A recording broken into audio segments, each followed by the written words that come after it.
So the first question would be for people that want to, in their, let's call it people over 50 or 60.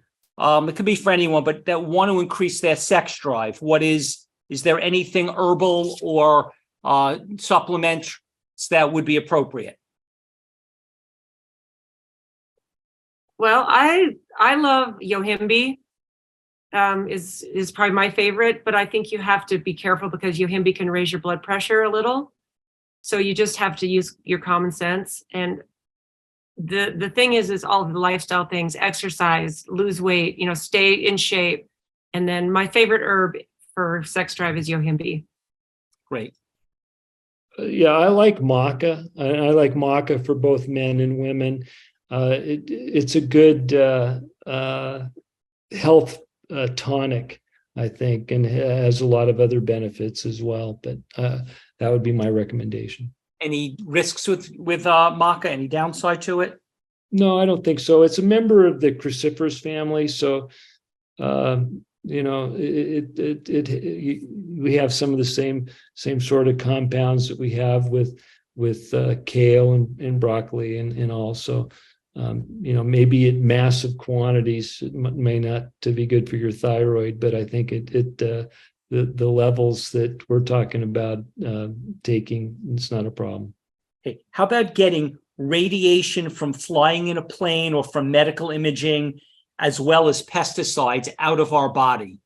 We've been advised to take far-red infrared saunas. Are there supplements or herbs or something else that would help us get pesticides, insecticides, fungicides, radiation, toxins, heavy metals out of our body?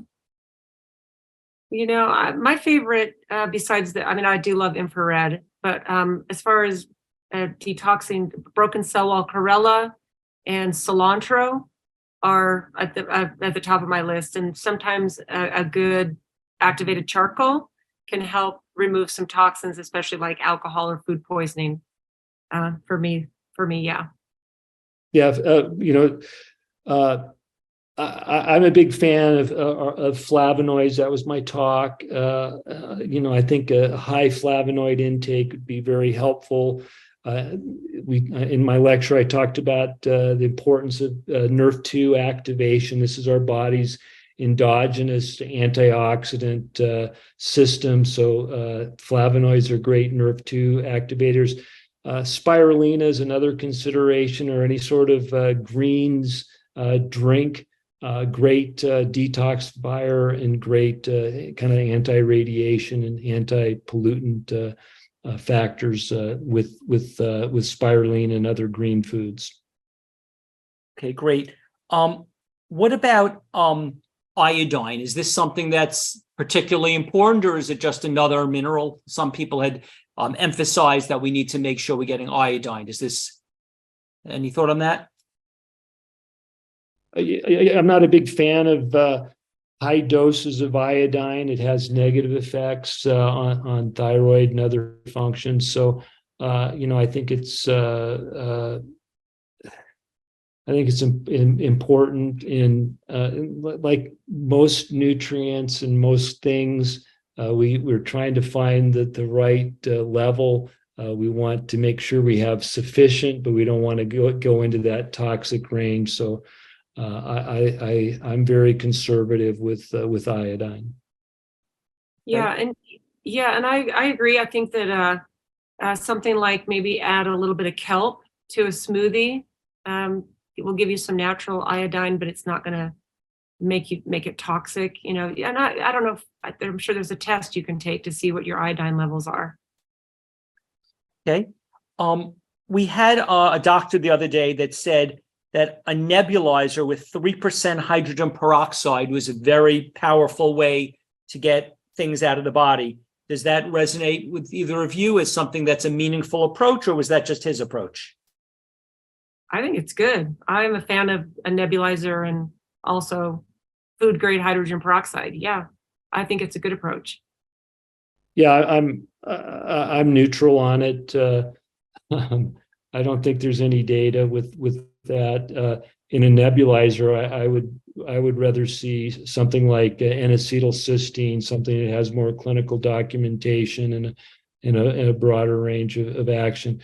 With a nebulizer, I'm not sure that hydrogen peroxide would have that much benefit. Okay. What about over the years, the term parasites has been used a lot. Is there a parasite cleanse or something that you recommend to get rid of parasites or anything like that? Dr. Murray? I mean, there's a lot of choices in that regard. I'm going to stick with berberine. I've talked about it significantly in terms of its ability to lower cholesterol levels, blood pressure, blood sugar, blood cholesterol. But it also has some really interesting effects on our microbiome. It has been shown to be antimicrobial on every class of pathogen, every type of microorganism that is likely to cause infections, while also sparing the health-promoting bacteria. Very interesting effects. And one of the key bacteria that berberine actually promotes the growth of is a bacteria called Akkermansia buccinophilia. And this is one of the key bacteria in our microbiome that works with our intestinal cells to make sure that we have a good mucin barrier. So there's a lot of benefits to the GI tract with berberine. Has been shown to be effective in many diarrheal conditions, including parasitic diarrheas. It's also been shown to be helpful in irritable bowel syndrome. It's a very good kind of GI tonic with some anti-parasitic activity.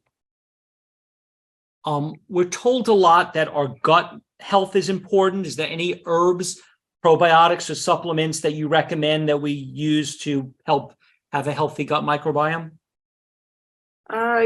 So my favorite something for the gut is cat's claw. Besides its anti-inflammatory properties, I like that it balances intestinal flora. In fact, it was dubbed opener of the way because of what it does for the intestinal tract and the intestinal flora. There's other things too. I think fermented foods are going to be one of your best options for, propagating and getting your gut flora in a good place. Yeah, for GI health, I think enzymes are underutilized. If we look at a lot of the times people are looking for benefits that they've been told or provided by probiotics, and they'd be better served by taking enzyme supplements. Low enzyme activity is a big factor for many people with chronic digestive issues. So I would look into enzyme therapy.